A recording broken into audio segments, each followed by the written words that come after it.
Donc la compagnie Graines de Songe, c'est une compagnie théâtrale. Elle a été créée en 2021, quand on a tous fini nos études du DUPMA, le diplôme universitaire de préparation au métier d'acteur, qu'on a fait au Centre dramatique au Colampou.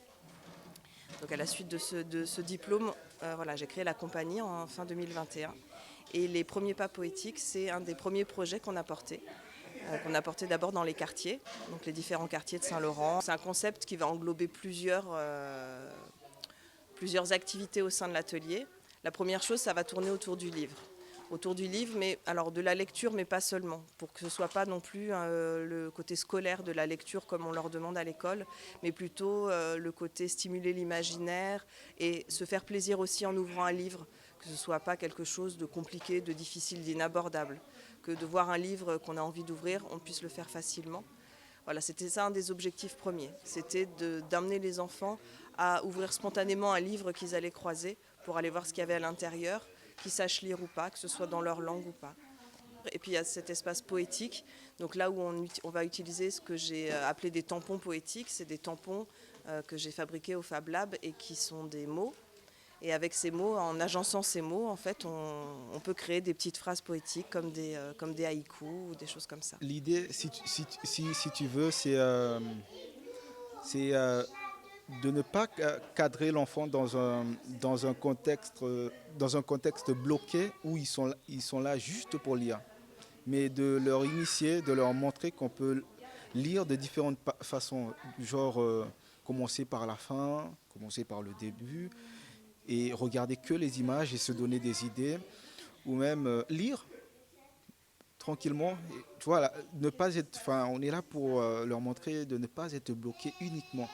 Et dernièrement, on remarque les évolutions que les enfants sont beaucoup plus aptes à, ils connaissent déjà leurs livres, les livres qu'ils aiment déjà, et ils vont et ils lisent, etc. Des fois, ils viennent et ils nous proposent, ah ça c'est ça que je veux que tu me lises, ah ça je l'ai déjà lu, je le connais, ah ça, voilà, et c'est un peu ça qu'on cherche avec les enfants voilà, qui découvrent l'univers du livre, quoi. Je suis venu faire ma fille passer un bon moment de culture à la bibliothèque. Je trouve que c'est un endroit magnifique parce qu'il y a beaucoup de livres et il y a beaucoup d'activités. Il y avait un puzzle qui était un peu compliqué, mais ça permet de connaître la France, la Guadeloupe, la Martinique, la Réunion, l'Alsace et l'Allemagne. Donc on a fait ça numéro un. Numéro 2, il y avait une lecture qui était très intéressante. Ce sont des contes. Et pour l'instant, on a fait ça, mais peut-être qu'il y en aura plus. Elle est si fatiguée, si seulement tout cela n'était qu'un mauvais rêve. Se dit-elle en fermant les yeux. Elle ferme les yeux, on va tous fermer les yeux. On ferme les yeux pour indéciser.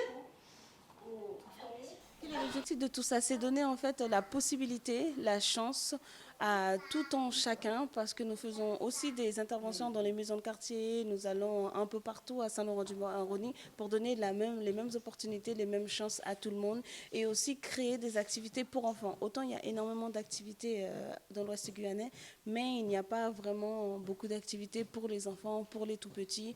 C'est en particulier pour ça que nous faisons cet atelier, donner aussi leur chance, leur activité, leur petit monde à eux, leur petit instant de bonheur, autre que ce qu'ils partagent avec le parent, une autre façon de voir le monde, aux tout petits aussi. Les tout petits aussi ont besoin d'avoir leurs activités extérieures.